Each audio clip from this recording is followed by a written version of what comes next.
महाराणा प्रताप का जीवन परिचय। जन्म और परिवार।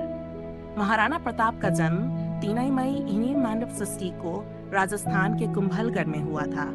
वे मेवाड़ के सिसोदिया वंश के राजा उदय सिंह द्वितीय और माता जयवंता बाई के सबसे बड़े पुत्र थे।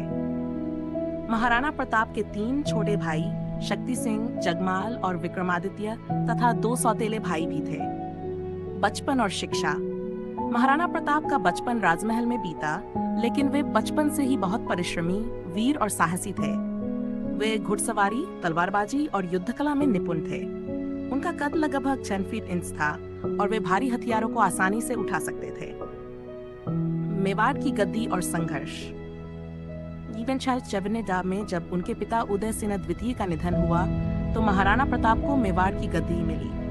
हालांकि उनके छोटे भाई जगमाल को मुगल सम्राट अकबर का समर्थन था, लेकिन राजपूत सरदारों ने महाराणा प्रताप को मेवाड़ का शासक बनाया। अकबर ने कई बार महाराणा प्रताप को संधि के लिए बुलाया, लेकिन प्रताप ने हर बार मुगलों की अधीनता स्वीकार करने से इनकार कर दिया। उन्होंने स्वतंत्रता को अपने जीवन का सबसे बड़ा लक्ष्य बना लिया और मुगलों से लोहा लेने का निर्णय लिया। हल्दी घाटी का युद्ध। हल्दी घाटी का युद्ध और 8 जून यिनपस्टन सेवेंसिस को महाराणा प्रताप और अकबर की सेना के बीच लड़ा गया।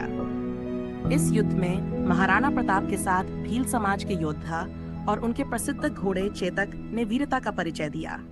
हालांकि ये युद्ध निर्णायक नहीं था, लेकिन प्रताप की रणनीति और बहादुरी के कारण मुगल सेना उन्हें पकड़ने में असफल रही। जंगलों में संघर्ष और गुरिल्ला युद्ध नीति। हल्दी घाटी युद्ध के बाद महाराणा प्रताप को जंगलों में कठिन परिस्थितियों में रहना पड़ा। उन्होंने छापामार युद्ध नीति अपनाई और छोटे हमले कर मुगलों को परेशान करते रहे। धीरे धीरे उन्होंने मेवाड़ के कई क्षेत्रों को वापस जीत लिया। अंतिम समय और विरासत। महाराणा प्रताप का निधन 10 जनवरी एफ्टर डानिजक को हुआ। उन्होंने अंतिम समय तक अपनी स्वतंत्रता को बनाए रखा और मुगलों के नहीं झुके।